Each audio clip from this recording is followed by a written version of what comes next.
Good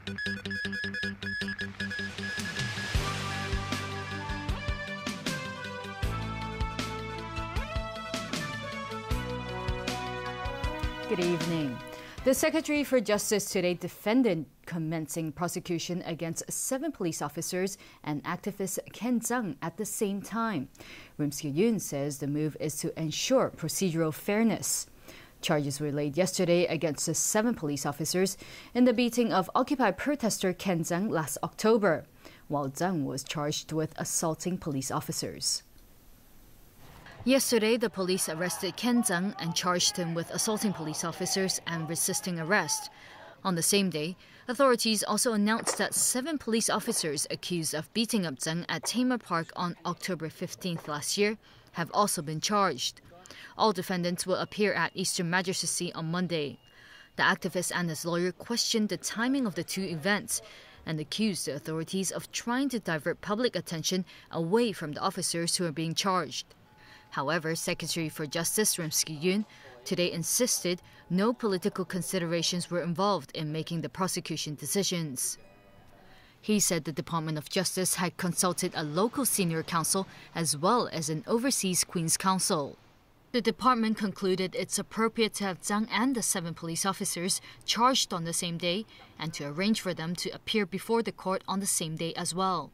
The intention is, as I said yesterday, to ensure procedural fairness, so that if Mr. Zhang or his legal representative, or if the 7 police officers and or their legal representatives have any submissions or comments to make on the case management of either Mr. Zhang's case or the case concerning the 7 police officers, including which case should go first or any other matters concerning the handling of those 2 cases, their legal representatives would have the opportunity to say whatever they want to say to the judge in charge of the matter. Yoon said this means the way these 2 cases will be handled is up to the judge, not the Department of Justice. Construction workers will get a pay rise starting next month. As Oh Wen-feng reports, this has sparked debates on whether the city needs to import labor. Construction workers' wages continue to climb for the 8th year in a row. The Hong Kong Construction Industry Employees General Union today announced that around 200,000 workers will see an average pay rise of 10.3% next month. The union says increases in wages over the past few years have attracted an additional 20,000 to 30,000 people to work in the sector, while more young people have also joined the construction trade. Despite these trends, the union stresses the industry still needs another 10,000 workers to keep pace with the city's many infrastructure projects. The rises in construction workers' wages have led to calls on the government to step up efforts in importing labour to meet demand. We are getting some new blood to join the trade, but this is not solving the problem yet. In fact, this is a mechanism for importation of labour, but the process now is still too slow. Labour Party lawmaker Lee Cheuk-yan, however, doesn't agree with Low. He believes there is no need to bring in foreign labour because many infrastructure projects will be completed soon and the demand for construction workers will eventually ease. I don't think we should say that, because now they are earning a lot daily wages, so we should import labour. But what happened when it is a slack period, when they really have unemployed and no wages at all? The Labour Party legislator also stressed that importing labour will discourage young people to become construction workers. And this, he believes, will be bad for the industry in the long run. Oh Wen-feng, TVB News. A 58-year-old man has died at Princess Margaret Hospital after staff neglected to turn on his ventilator. The man was admitted to hospital on Wednesday with a wound infection and was moved to intensive care after his condition worsened. The hospital says the patient's ventilator was temporarily switched off so it could be adjusted. But after the adjustments were made, a hospital spokesperson says a nurse forgot to turn the machine back on. The patient's heart stopped beating for about a minute.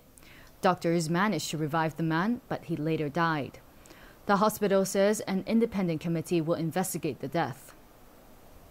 Lawmakers have voted down a proposal to invoke LegCo's special powers to set up a committee to investigate the lead-tainted water scandal.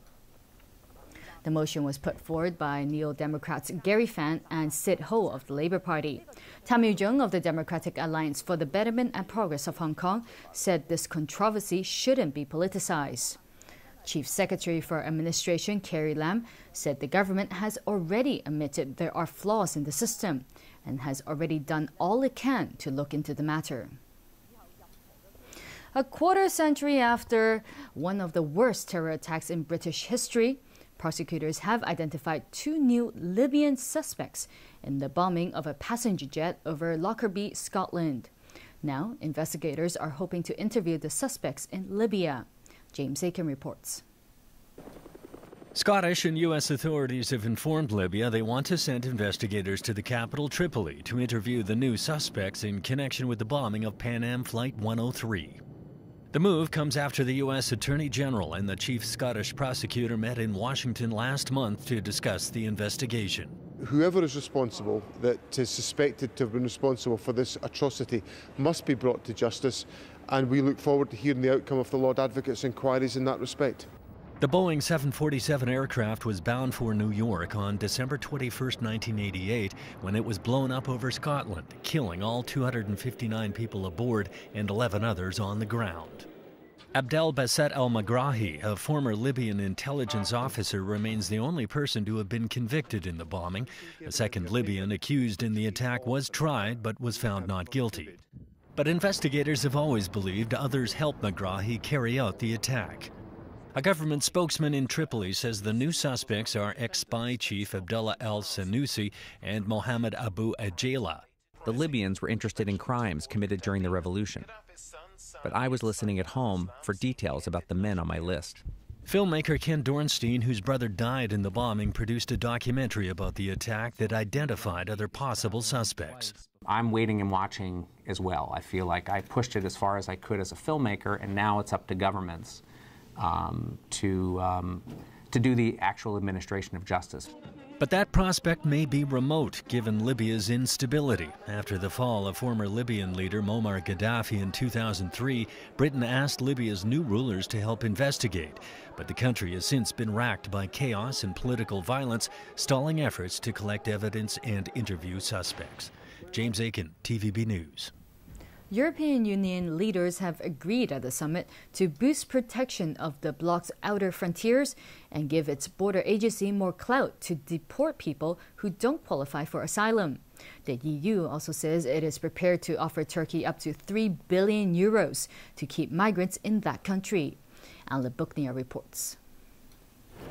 Every day, thousands of refugees, mostly from Syria, Afghanistan, and Iraq, attempt the perilous journey across the Aegean Sea from Turkey to Greece.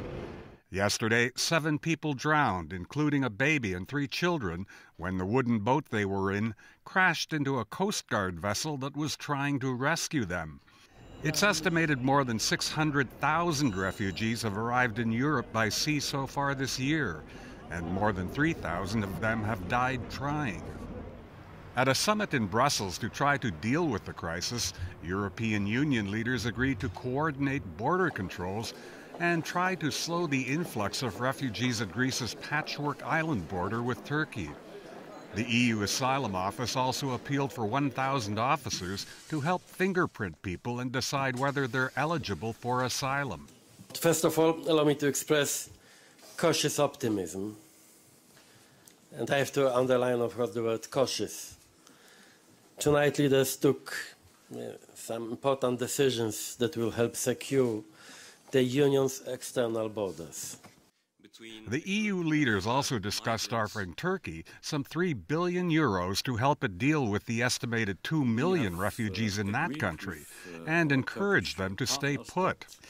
Still, the summit, the 4th this year on the refugee crisis, bore little fruit amid infighting between countries like Germany and Sweden, who have taken on a larger role, and several countries who have done less. Hungary is threatening to close its border with Croatia to stop the flood of refugees